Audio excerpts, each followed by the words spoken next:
Welcome to FRCMedia News for Thursday, May 16th, 2019. I'm Keith Tebow. Fall River Mayor Jaso Correa has released his proposed fiscal year 2020 city budget. We'll have some of the details. Family Service Association in Fall River showcased a program for disabled and elderly adults this week in honor of Older Americans Month. And we introduce you to the new communications coordinator at the Bristol County Chamber of Commerce. We'll have those and more coming up. But first, let's check in with the news headlines of the week. We bring in the digital news editor at the Fall River Herald News, Phil Devitt. Phil, welcome back. How are you? I'm doing fine, Keith. Thanks for having me. Let's get right to it. We knew that Mayor Correa had a deadline of about May 15th to present his fiscal 2020 city budget to the City Council. He took the wraps off that budget yesterday, and there's quite a bit of detail in it. Overall, the mayor's budget is $313.7 million for fiscal year 2020. That is a 4% increase over 2019. And Mayor Correa had this to say about some of the headlines in the budget. Much of this increase is due to mandated state things that are going up. 6% pension assessment, new state mandated occupational safety and healthcare regulations, state mandated net school spending requirements. So these increases are necessary and they're unavoidable, but they're important. They're important to make the city safer. They're important to continue to invest in education, and there are things that simply we cannot control that do increase. However, the city has done a fabulous job at containing cost where we can, and you're going to see that as we go through the budget today. So some of the big highlights: no new revenues that tax our additional taxes or fees on our residents. There's no purple bags. There's no trash fees being proposed. There's no new fees being proposed. So you can recall several years back, just to balance the budget, new fees were needed. Right? The landfill closed in Fall River. We needed a purple bag program that lasted till about last year. A year after that, a $120 trash fee was necessary to again balance the budget and avoid massive layoffs to police and firefighters, as well as education funding. That is not the case. Our last three budgets have all done away with fees, those fees that we talked about, as well as increasing services, increasing staffing levels, and increasing funding to many of the departments that need it. So we've been able to continue that trend and do that once again successfully in this budget. So Phil, the $313.7 million budget, as we said, 4.6% higher than the 2019 budget. The mayor made a point to say that, no new increases in terms of fees, no new fees. There will be, however, the 2.5% increase in taxes that is allowed under state law, as well as for one of the enterprise funds, at least the Water Enterprise Fund, an increase of about $10, I believe, for water fees this year. So we'll get into how it affects the new DER fee in just a moment. But in terms of what's laid out before by Mayor Correa, it looks like it's what he calls a very responsible, and we called a real budget for the city of Fall River. No, you're absolutely right, Keith. This was a press conference that I think clocked in at just about a half hour. Mayor Correa had the budget with him, actually, had it in his hands. We have a few good photos of him holding this thing. It's just over 400 pages. Don't know if anybody out there wants to read the full thing. Oh, I'm sure some people will. That's what we're here for. I'm sure some people will. Yeah, absolutely. Absolutely. But as you said, Keith, yeah, I mean, a good chunk of the mayor's remarks were focused on what's not being proposed here, and the mayor, taking the opportunity to say, this is good news for the taxpayers of Fall River. Here's where we're going to be saving you some money, or at least where we're going to be able to hold off for a little while before we send you a bill. As we mentioned a few weeks back, the mayor had a joint meeting with the City Council and School Committee to discuss the fiscal 2020 budget. And at that time, there was talk of a $2.1 million bill, if you will, that the city would need to start paying in terms of the cost of paying some of the loans of the new Durfee High School. There was talk that maybe the city would be issuing a separate tax bill as part of the debt exclusion voted on last year. But in this clip from the mayor, he says that's not going to be the case. I'll get this out of the way because I think this was a big question on everybody's mind from the budget joint meeting that we had with the City Council and our community. At that meeting, we had pointed out that approximately $2.1 million of short-term debt was on the table for the Durfee High School project, and had been our commitment that we were not going to send out those tax bills, that additional tax bill, and this budget, the 2020 budget, does not do that. So there will be no short-term Durfee High School tax bill. In fact, this budget absorbs the $2.1 million. It's not that we're not spending it. It's simply that this budget absorbs the $2.1 million that otherwise would have been sent out as an additional tax bill to our taxpayers. So at least for the short term, in the next several years, as the Durfee building, New Durfee project continues to be constructed, citizens, residents will not be burdened, nor businesses will be burdened with an additional tax bill.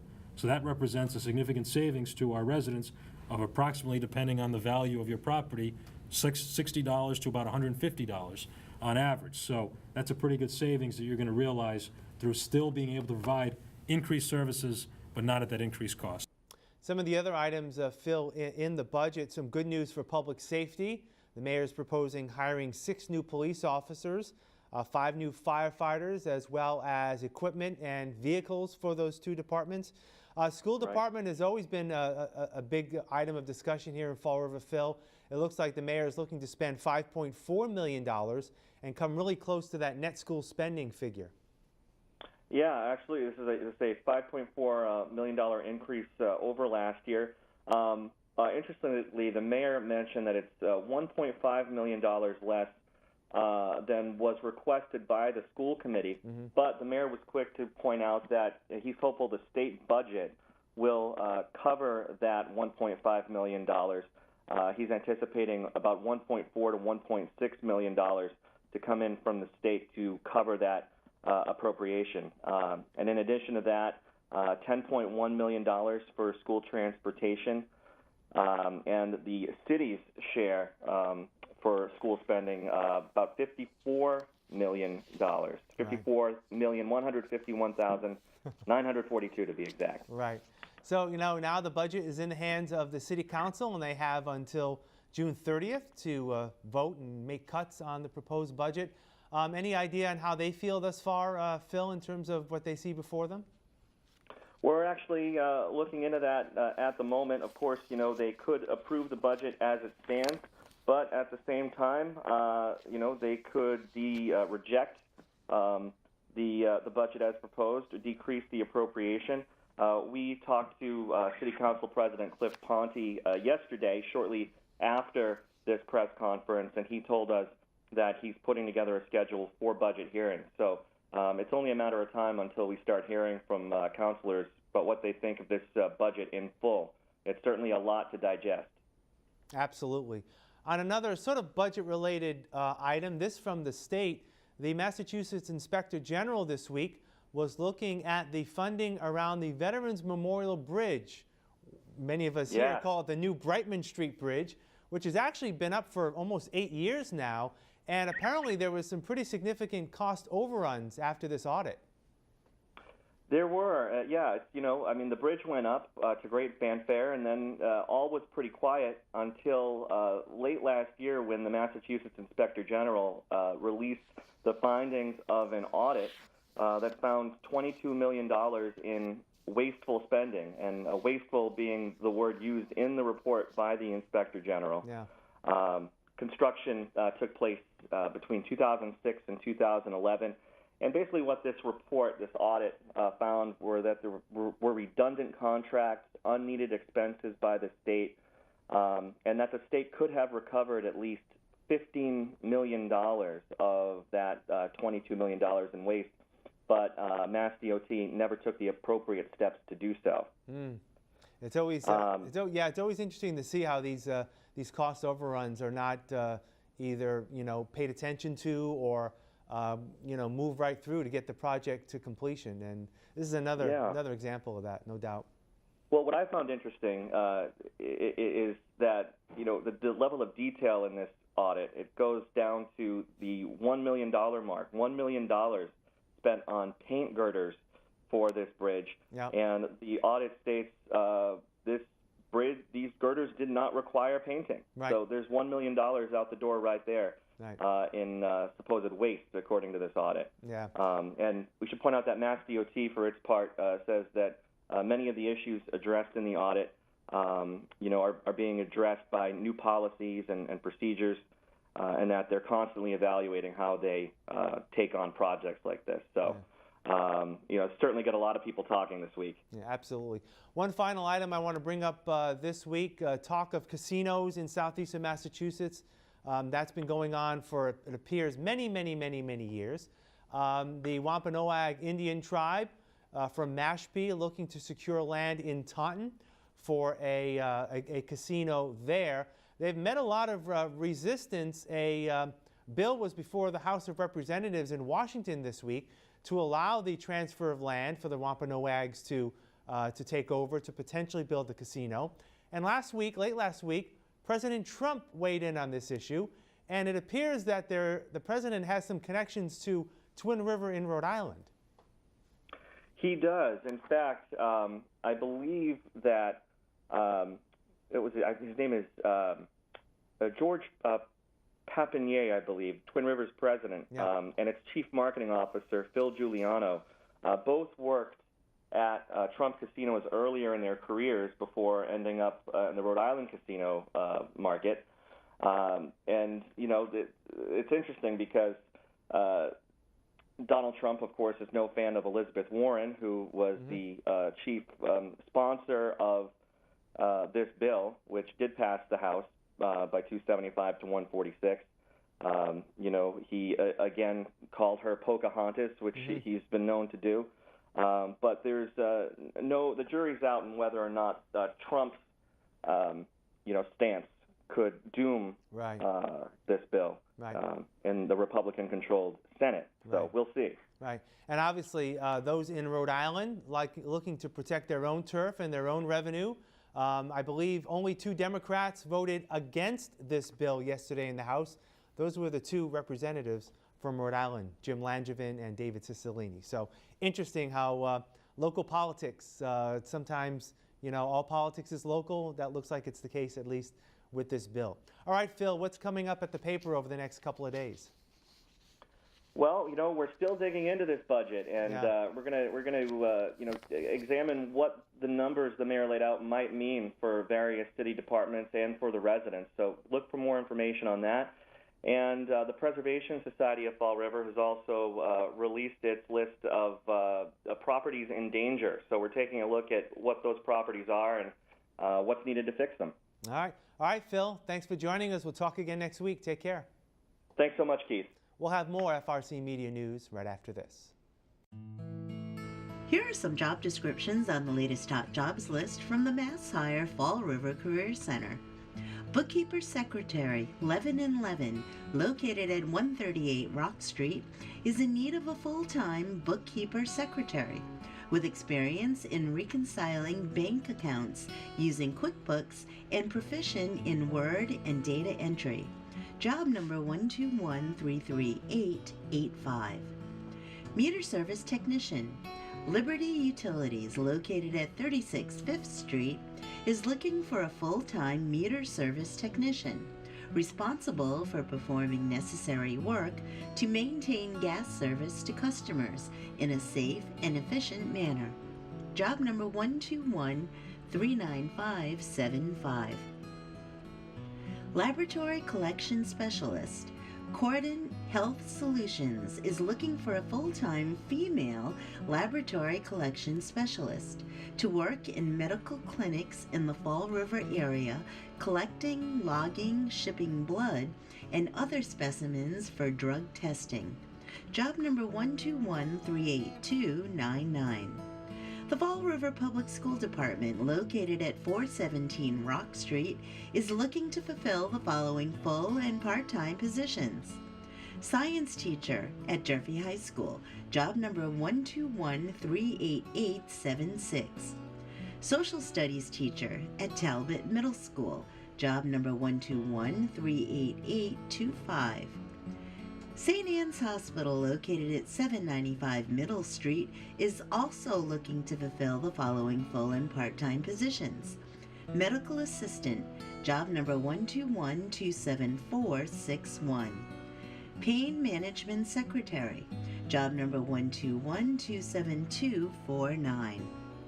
For more information on these or other positions, visit masshireJobQuest.detma.org or call the Mass Hire Fall River Career Center at 508-730-5000.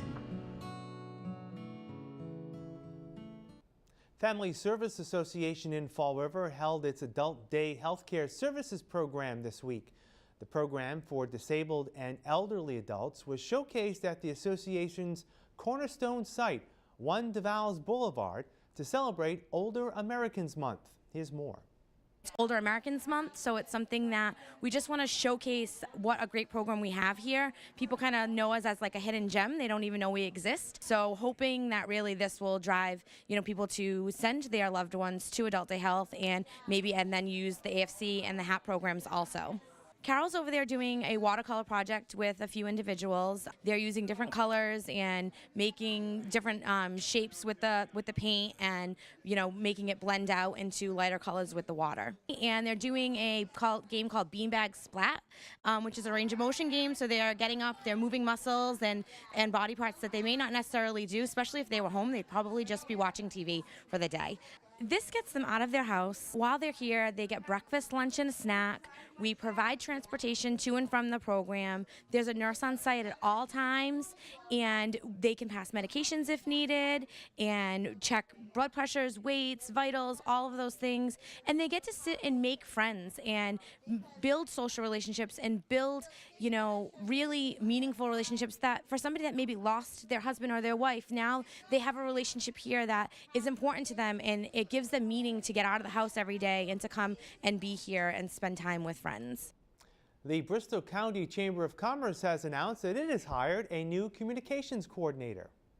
I took an internship with the South Coast Chamber, and I really liked the work, and they recommended me for a new position here at the Bristol County Chamber. And with the possibilities of integration and everything, I was excited to be part of this new big thing. And I just graduated college, and I'm just excited to be in a position where I can engage with the community and stuff, because I just moved down here recently, and I just enjoy the work. I enjoy having a variety of things to do every day. I enjoy staying busy. Tell us what your role is here at the Bristol County Chamber of Commerce. My role is to connect businesses and people together to make big things happen for the community, help people find the people they need to grow their businesses, and help grow a sense of community down here in Fall River and across the South Coast. What would you like to do specifically for small business? For small business, I want to just help them get their names out there, get their stories out there, help the community around them to better understand where they're coming from. And where are they coming from in terms of promoting on social media, let's say? I just see a lot of passion for the work they do. A lot of the restaurants, you can tell that they care a lot about what they're doing. And I just want to help other people in the community understand the quality and the care that these people put into their work every day. We'll have more FRC Media News after this.